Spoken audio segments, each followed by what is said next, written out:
देखिए, मैं मात्र सौगात देने नहीं आया हूँ। निश्चित तौर से जहाँ पे देनी होगी विकास कार्यों के लिए उसको हम देंगे, उसमें कोई दो राय नहीं है।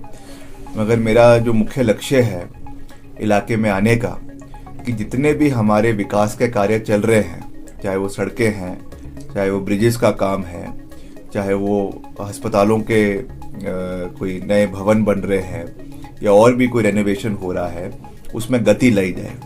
और मैं हमेशा ये विश्वास रखता हूँ कि हर जगह पे जाके, ग्राउंड पे जाकर, धरातल पे जाकर जो विकास कार्य चल रहे हैं उनको गति दी जाए और उसमें कोई बजट की कमी है उसको देखा जाए।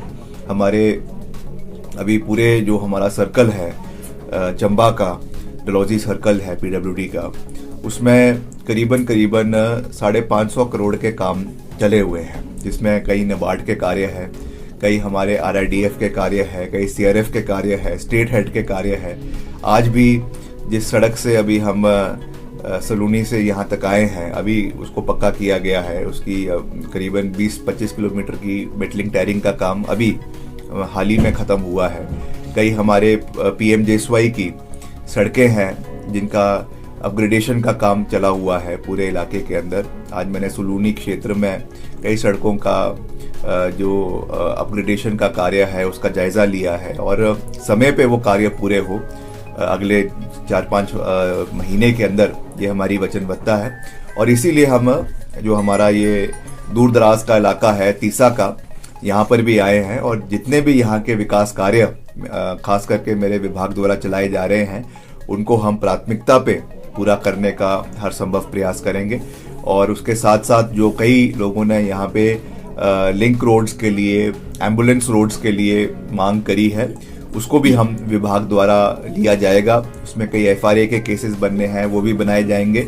मगर मेरा ये निवेदन भी है यहाँ की क्षेत्र की जनता की ओर से कि मैं आपको ये कहना चाहूँगा कि हम आपको सड़क बनाकर देंगे, मगर आपको हमें ज़मीन देनी होगी। बिना ज़मीन के पीडब्ल्यूडी सड़क बनाने की स्थिति में नहीं है, क्योंकि बहुत हमारा बजट जो है वो एक्विजिशन के लिए पैसा जो है वो लग रहा है। इसलिए मेरा ये निवेदन है कि जहाँ जहाँ पर भी आप ज़मीन चाहते हैं, जब तक सारी भूमि दान नहीं हो जाएगी तब तक हम उस पर कार्य करने में असमर्थ है। इसलिए मेरा निवेदन है कि आप उसमें अपना खुलकर सहयोग दें। और अभी पीएमजेएसवाई 4 का कार्य भी बहुत जल्दी शुरू होने जा रहा है।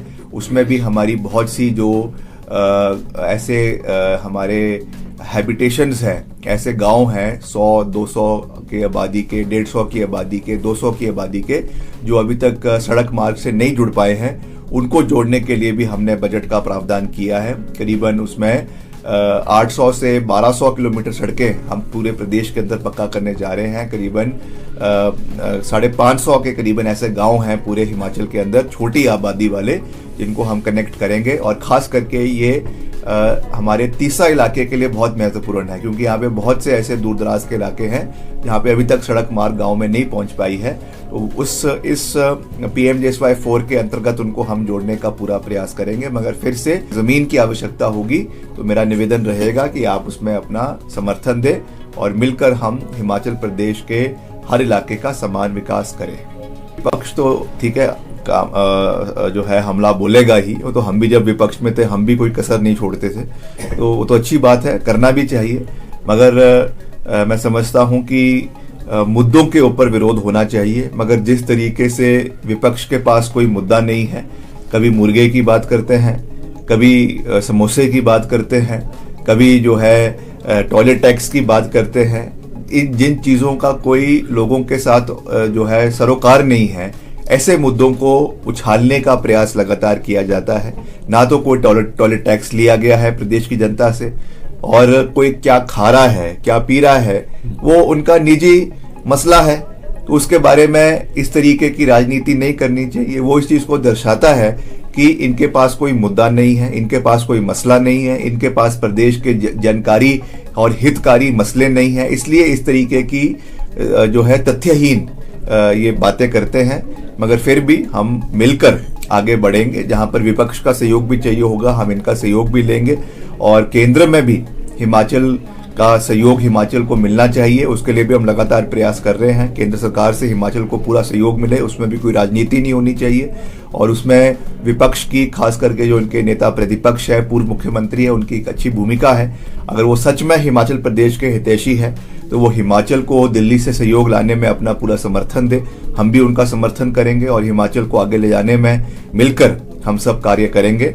ये मैं विपक्ष के साथियों को कहना चाहता हूँ। ऐसा है, अगर कंडीशन ठीक नहीं होती तो पिछले 2 दिन पहले ही मेरे विभाग के माध्यम से 375 करोड़ रुपए, 385 करोड़ रुपए जो है वो रिलीज किए गए हैं, जिसमें सभी जो हमारे लंबित ट्रेजरी में जो बिल्स थे सारे के सारे 100% क्लियर किए गए। और मैं ये आंकड़े के साथ ये बात कह सकता हूँ, अगर किसी को कोई संदेह है तो मेरे कार्यालय में आके शिमला में हमसे इसके दस्तावेज ले सकते हैं कि हमने 100% बिल की अदायगी करी है जो आपके ट्रेजरी में पिछले काफी समय से पेंडिंग थे।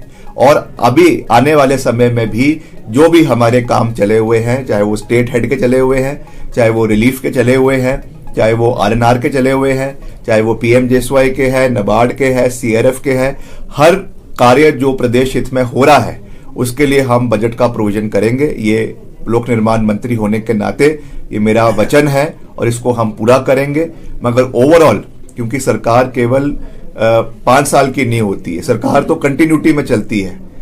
बेशक पार्टी बदल जाती है, चेहरे बदल जाते हैं, उसमें हो सकता है कि ओवरऑल जो प्रदेश की वित्तीय परिस्थिति है वो निश्चित तौर से एक चिंता का विषय है। और वो आज से नहीं है, वो लगातार कई सालों से, जब जयराम जी भी मुख्यमंत्री थे उस समय भी 75,000 करोड़ का ऋण था। अब वो बढ़कर और बढ़ गया है। 30,000 करोड़ का ऋण वर्तमान सरकार ने लिया है। उसमें से सैलरी की जो है वो है, पेंशन के पैसे दिए गए हैं, जो लोन इन्होंने लिया हुआ था उसको वापस रीपे किया गया है, उसमें जो ब्याज लगा था उसको वापस दिया गया है। तो एक वित्तीय संकट तो है, उसमें कोई दो राय नहीं है, मगर हमें इसको लॉन्ग टर्म में देखते हुए इससे बाहर निकलने की आवश्यकता है। इसमें भी जो हमको केंद्र से सहयोग मिलता था रेवेन्यू डेफिसिट ग्रांट का, वो हिमाचल को नहीं मिल रहा है।